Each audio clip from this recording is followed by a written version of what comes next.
Aujourd'hui, je voudrais partager avec vous ma méditation sur le mot « gentille ». Nous savons que nous sommes dans le cadre biblique, donc de la foi. Qu'est-ce que ce mot « gentille » vous évoque? Qu'est-ce que c'est que des gentilles? Une personne gentille. Une personne gentille dans le Larousse, donc le sens courant, c'est une personne qui plaît par sa grâce. C'est une personne qui a une délicatesse morale.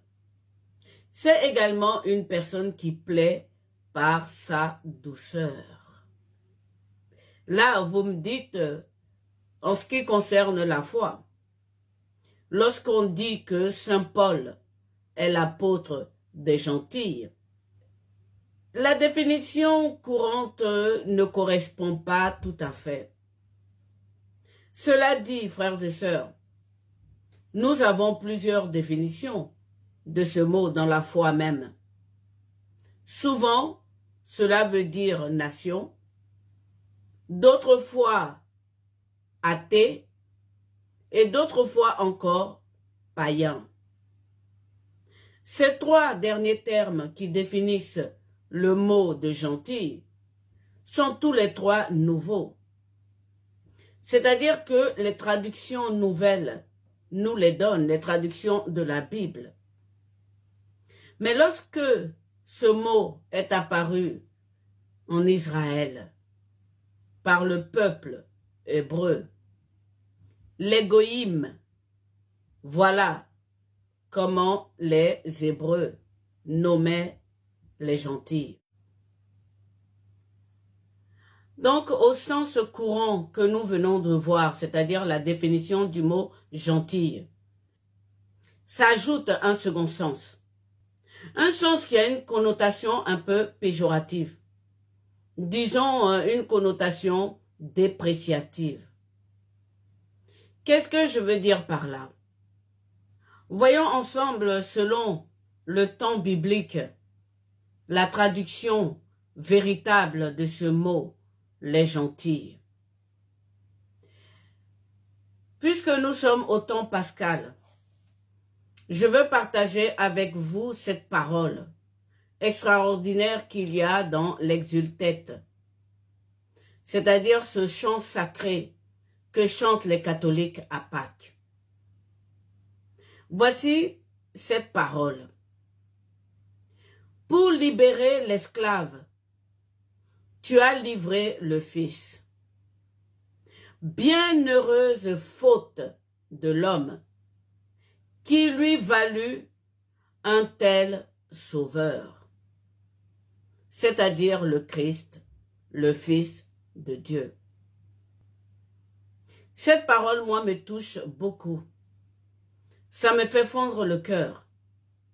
Lorsque l'on aime le Christ, le Fils du Dieu vivant, bienheureuse faute de l'homme qui lui valut un tel sauveur. Exultète veut dire joie, exulter de joie. Frères et sœurs, Dieu est Dieu. Dieu est la parole. Comme nous dit les Écritures, au commencement est la parole. Ce mot gentil qui se trouve donc dans la foi, on se demande à quoi elle correspond réellement. Dieu ne peut se tromper. Nous retenons aujourd'hui la traduction des Hébreux, c'est-à-dire Goïm. Et lorsqu'on traduit Goïm, ça donne les nations, c'est-à-dire les autres nations, toutes les autres nations en dehors d'Israël. Commençons notre vidéo par Noé, ou l'arche de Noé. Ce que je veux dire, c'est que nous sommes tous sortis de l'arche de Noé. Nous sommes tous descendants de Noé. Et voici ce qui est dit dans la Genèse 6, les versets 8. Il est dit ceci, « Mais Noé trouva grâce aux yeux de l'Éternel. » Noé trouva grâce aux yeux de l'Éternel. Ce sens courant du mot gentil, on le voit ici, c'est-à-dire ceux qui plaisent par leur grâce, par leur délicatesse morale et leur douceur. Donc Noé a plu à Dieu et Dieu lui a fait grâce. Et en face de Noé, frères et sœurs, il y avait les méchants, c'est-à-dire ceux que le déluge a emportés. Dans Genèse 6, les versets 5 à 6, il est dit ceci. « L'Éternel vit que la méchanceté des hommes était grande sur la terre et que toute la pensée de leur cœur se portait vers le mal. » Et donc il a décidé d'envoyer le déluge pour enlever toute cette iniquité, toute cette méchanceté. Et il a conservé que Noé. C'est-à-dire que Noé est le premier gentil. Puisque Noé eut grâce aux yeux de Dieu. Nous avons là donc le sens courant, le vrai sens du mot gentil. C'est-à-dire ceux qui plaisent par leur grâce, par leur délicatesse morale et leur douceur. À ce stade donc de Noé, il n'y avait plus de méchants. Il n'y avait pas non plus d'athées. Noé croyait en Dieu. Il était gentil. Il avait une délicatesse morale. Et donc Dieu lui fit grâce. Continuons notre vidéo. Allons maintenant à la tour de Babel avec Nimrod. Les hommes ont la foi. Ils cherchent à se rapprocher de Dieu. Ils parlent surtout la même langue. Ils sont tous descendants de Noé. La grâce est sur leur tête. La grâce de Noé. Ce sont des gentils. À tel point qu'ils ont décidé de construire une tour qui toucherait le ciel. Aujourd'hui, frères et sœurs, nous savons que ce n'est pas possible. Les avions montent plus haut et pourtant ils ne touchent pas le ciel. Les fusées vont encore plus loin et aucun n'est revenu en nous disant qu'ils ont vu le trône de Dieu. Je veux dire par là que cette histoire de la tour de Babel était vraiment bon enfant. Eh oui, frères et sœurs. Même si vous imaginez qu'ils étaient tous des géants, c'est-à-dire comme des Goliaths, ça reste quand même bon enfant.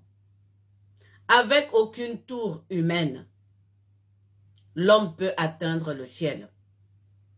Et nous savons qu'il y en a 3 au-dessus de notre tête. Il n'y avait toujours pas de méchanceté. Il n'y avait pas non plus d'athéisme puisqu'ils veulent construire une tour pour toucher le ciel. Et pourtant, Dieu a pris cela au sérieux.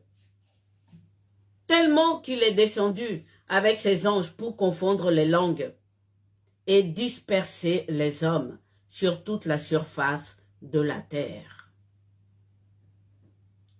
Notez cette première dispersion. Donc notre Seigneur confond la langue des hommes. Et qu'est-ce qui se passe lorsqu'il confond leur langue? Ils se dispersent à la surface de la terre. Ils oublient cette idée donc de construire une tour qui toucherait le ciel.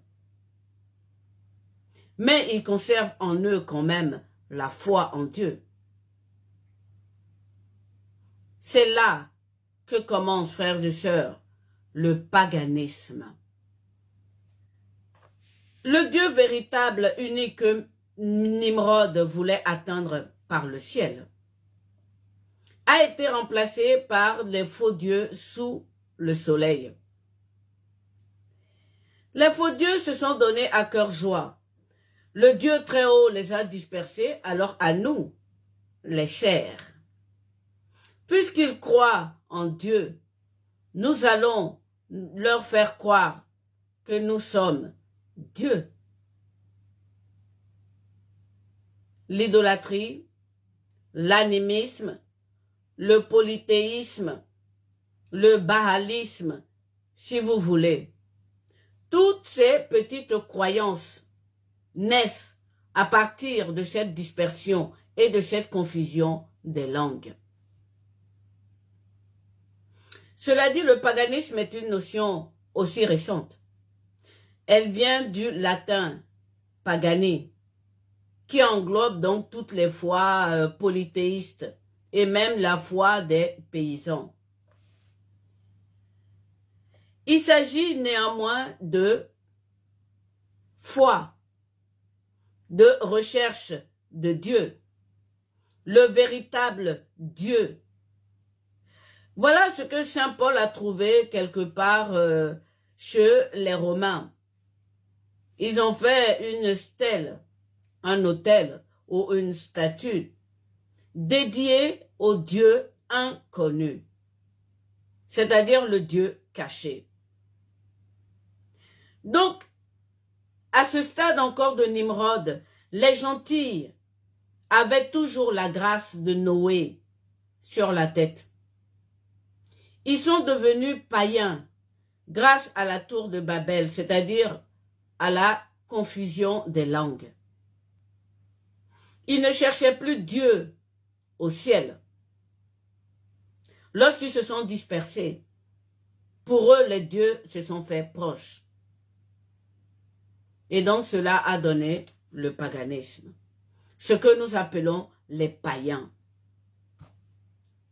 Nous n'avons toujours pas d'athéisme. Nous n'avons toujours pas de méchanceté.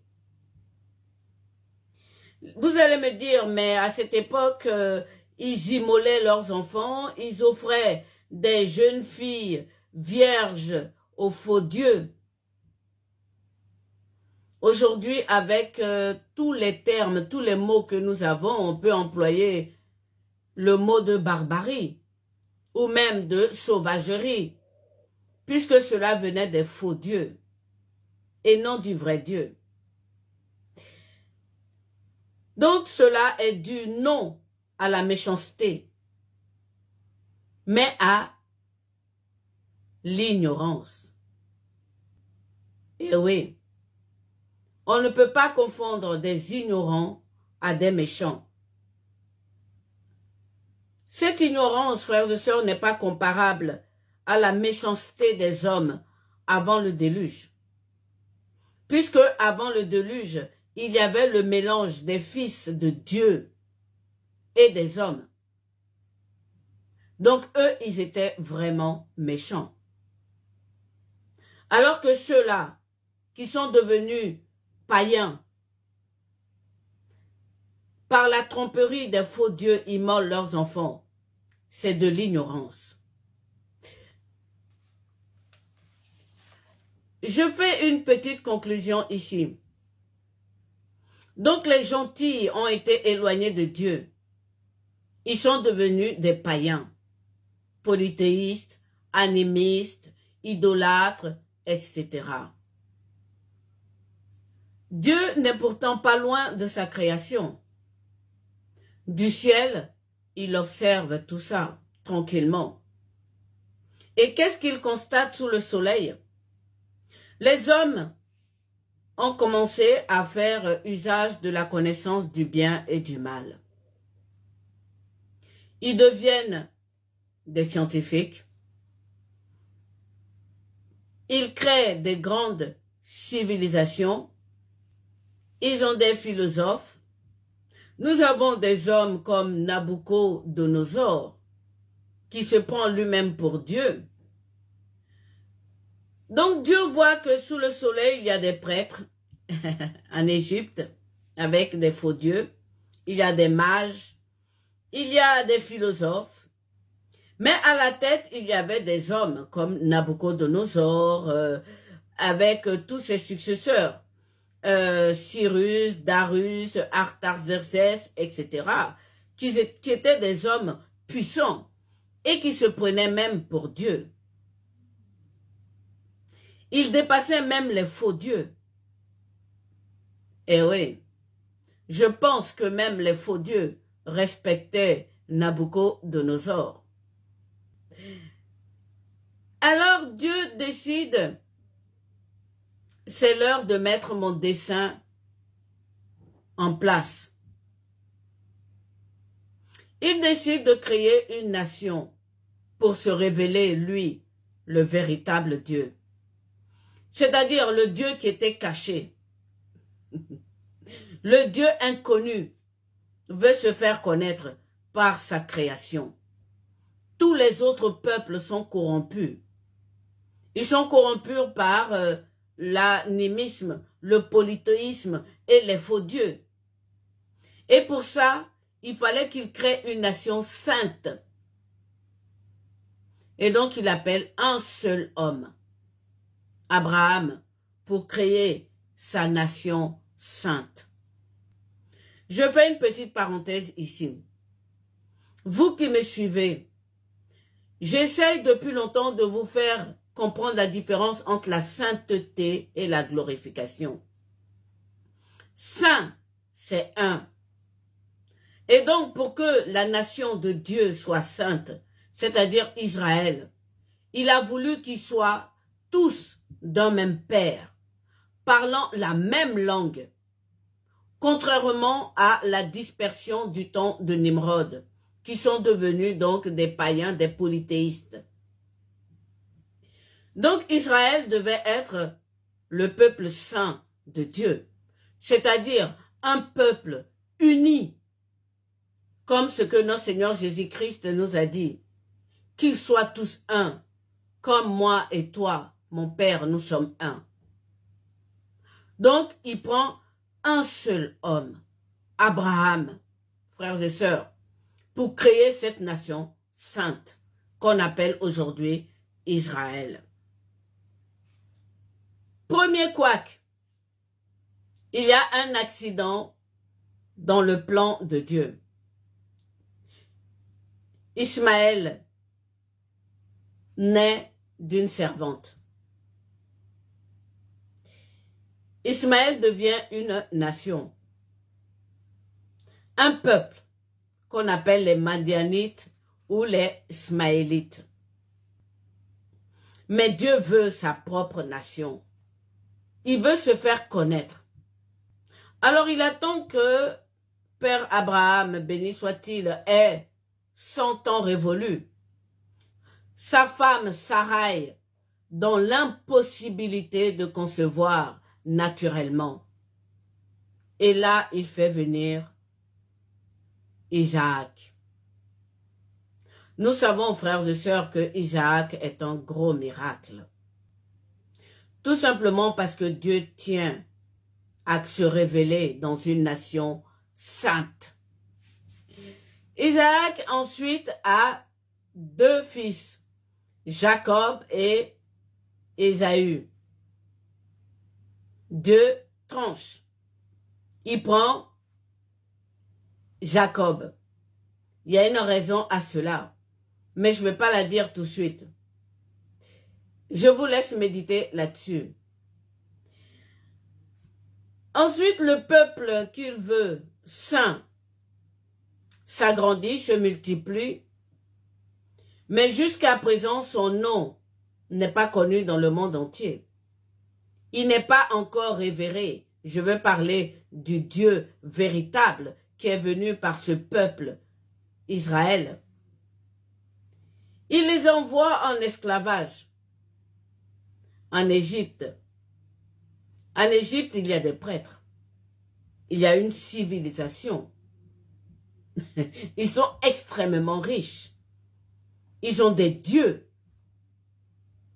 Et c'est là qu'il va se révéler par des prodiges puissants. À partir de ce qui s'est passé en Égypte, le bruit a couru dans tous les peuples, dans toutes les nations.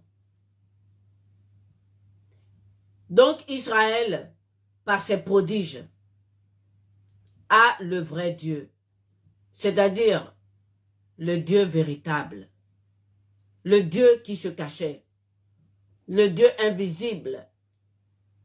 Il est venu donc en Israël. C'est de là que vient la première connotation péjorative du mot gentil.